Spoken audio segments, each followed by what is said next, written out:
Hello friends, आप सबका कक्षा 10 के विज्ञान विषय के अध्याय 7 नियंत्रण एवं समन्वय के सेकंड पार्ट में हार्दिक स्वागत है। कैसे हो आप सब? उम्मीद करता हूँ आप सब अच्छे होंगे। तो इस चैप्टर का पहला पार्ट हो चुका है, उसके लिंक वीडियो के डिस्क्रिप्शन में है, वहाँ जाकर आप उस क्लासेस को जरूर देखें और उसके बाद इस क्लास को देखें ताकि आपको चैप्टर को समझने में किसी भी प्रकार की कोई दिक्कत ना हो। तो चलिए शुरू करते हैं। आज की क्लास का हमारा टॉपिक है वो है प्रतिवर्ती क्रिया। तो देखें, सबसे पहले हम प्रतिवर्ती क्रिया के बारे में जानते हैं कि प्रतिवर्ती क्रिया क्या होती है। तो किसी भी उद्दीपन के प्रति यानी किसी भी अंग से जो हमें उद्दीपन या संकेत मिलते हैं, उन उद्दीपनों के प्रति हमारे मस्तिष्क के हस्तक्षेप के बिना यानी उसमें मस्तिष्क की भागीदारी नहीं है, मस्तिष्क की भागीदारी के बिना ही अचानक होने वाली जो अनुक्रिया है उसे ही कहा जाता है प्रतिवर्ती क्रिया। यानी जब भी हमें किसी भी अंग से उद्दीपनों के माध्यम से संकेत प्राप्त होते हैं, उस संकेतों या उद्दीपनों के प्रति मस्तिष्क की भागीदारी के बिना अचानक जो होने वाली अनुक्रिया है, जो प्रतिक्रिया है, उसे ही कहा जाता है प्रतिवर्ती क्रिया। यानी जिसमें मस्तिष्क की हमारी भागीदारी शामिल नहीं है। जैसे ये क्रियाएं स्वतः होने वाली क्रिया है। कैसी? स्वतः यानी अपने आप होने वाली क्रिया है जो जीव की इच्छा के बिना ही होती है। इसमें उस जीव की इच्छा शामिल नहीं होती है, उसका कोई नियंत्रण या कंट्रोल नहीं होता है, वो स्वतः ही घटित हो जाती है। तो ऐसी क्रियाओं को प्रतिवर्ती क्रिया कहा जाता है। जैसे उदाहरण की बात करें, किसी भी गर्म वस्तु को छूने से जलने पर तुरंत हाथ हटा लेना। आप सबने महसूस किया होगा कि जब कभी भी हमारा हाथ या पैर किसी गर्म वस्तु के संपर्क में आता है तो हम तुरंत ही उसे हटा लेते हैं। तो इस क्रिया में हमारे मस्तिष्क की कोई भागीदारी शामिल नहीं होती है। जैसे ही हमारे किसी अंग को गर्म या जलन महसूस होती है, हम तुरंत ही वहाँ से अपना उस अंग को क्या कर लेते हैं? दूर हटा लेते हैं। दूसरा उदाहरण की बात करें तो खाना देखकर मुंह में पानी आ जाना। कभी कभार आप बहुत भूखे होते हो या कहीं पर स्वादिष्ट खाना आपको दिख जाता है तो आपके न चाहते हुए भी आपके मुंह में पानी आ जाता है। ये कैसी क्रिया है? ये प्रतिवर्ती क्रिया है जो आपकी इच्छा के अनुसार नहीं हो रही है, स्वतः ही हो रही है। तीसरा उदाहरण, सुई चुभाने पर हाथ का हट जाना। जैसे ही हमारे शरीर में या कहीं पर भी अगर सुई चुभी है, जरा सा कांटा लगा है, तो तुरंत ही हमारा वो अंग वहाँ से दूर हट जाएगा, वहाँ से हम उसको हटाने की कोशिश करेंगे। तो ये क्रिया भी कैसी क्रिया है? ये क्रिया भी प्रतिवर्ती क्रिया है। अब इन क्रियाओं का नियंत्रण कैसे होता है? तो जितनी भी प्रतिवर्ती क्रिया होती है उनका जो कंट्रोलिंग का काम है, उनको नियंत्रित करने का कार्य मेरुरज्जु के द्वारा किया जाता है। किसके द्वारा? मेरुरज्जु के द्वारा किया जाता है। तो आपको यहाँ पर क्या ध्यान रखना है कि किसी भी उद्दीपन के प्रति मस्तिष्क की भागीदारी के बिना जो भी प्रतिक्रिया होती है, जो भी अनुक्रिया होती है, उसे प्रतिवर्ती क्रिया कहा जाता है। ये क्रिया स्वतः होती है, ये जीव की इच्छा पर निर्भर नहीं करती। उदाहरण आपके सामने ही है। और फिर इनका नियंत्रण या कंट्रोल करने को काम कौन करता है? तो इनका नियंत्रण का काम मस्तिष्क की बजाय मेरुरज्जु के द्वारा किया जाता है। ठीक है, आगे बढ़ते हैं। अगला टॉपिक है इसी में ऐच्छिक क्रियाएं, कि हमारे शरीर में कौन कौन सी क्रियाएं होती है, उन क्रियाओं को हम पढ़ रहे हैं। तो पहली होती है ऐच्छिक क्रियाएं। जैसा कि नाम से पता चल रहा है, ऐच्छिक, ऐच्छिक का मतलब जो हमारी इच्छा के अनुसार होती है। यानी वे सारी क्रियाएं जो हमारी इच्छा के अनुसार होती है और जिन पर हमारा क्या होता है? हमारा पूरा नियंत्रण होता है, उन्हें ही ऐच्छिक क्रिया कहा जाता है। जैसे बोलना, चलना, लिखना, ये सारी ही क्रियाएं ऐच्छिक है और जीव की इच्छा पर निर्भर करती है। अगला पॉइंट है ऐच्छिक क्रियाओं का नियंत्रण। तो ऐच्छिक क्रियाएं हमारी इच्छा और सोचने से होती है, यानी इन पर हमारी इच्छाओं और मस्तिष्क का पूरा क्या होता है? कंट्रोल होता है।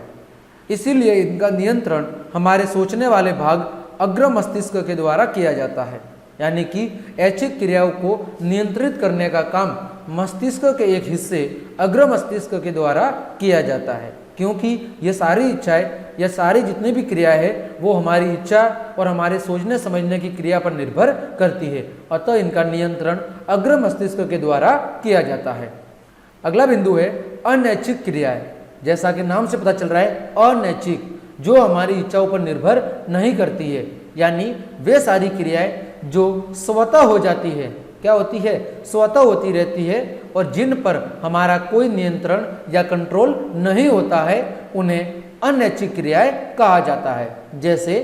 जैसे हृदय का धड़कना, सांस का लेना, भोजन का पचना, छींक आना, उल्टी होना, ये सारी क्रियाएं वो क्रिया है जिन पर हमारा कोई नियंत्रण नहीं होता है।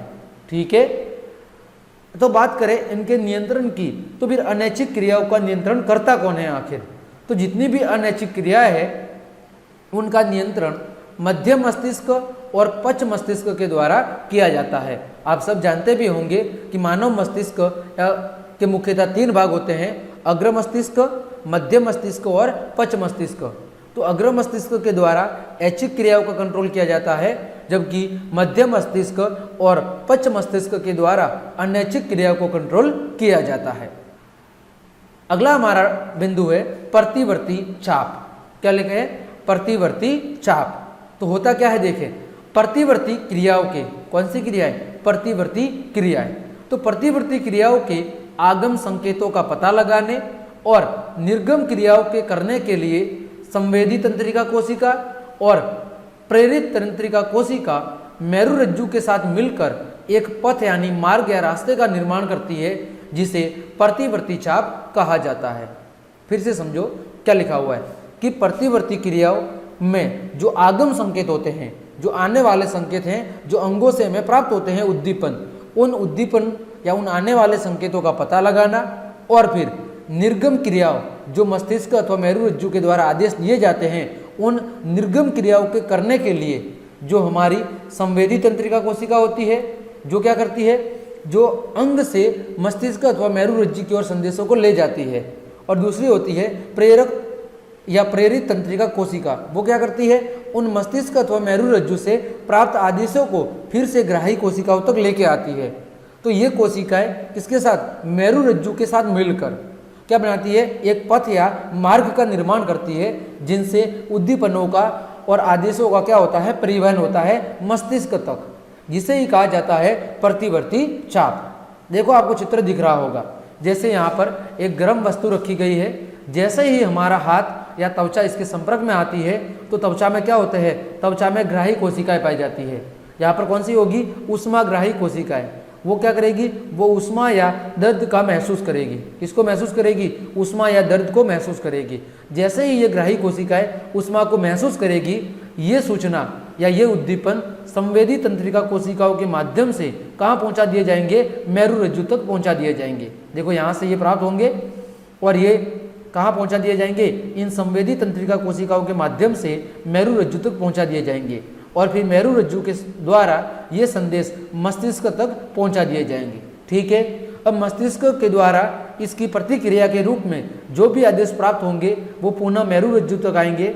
मेरुरज्जु के आने के बाद यहाँ पर जो प्रतिसारण तंत्रिका कोशिका है, यहाँ से वो संदेश यहाँ पर प्रेरक तंत्रिका कोशिकाओं के माध्यम से पुनः उस अंग तक पहुँचा दिए जाएंगे और उस आदेश के अनुसार वो अंग क्या करेगा? कार्य करेगा।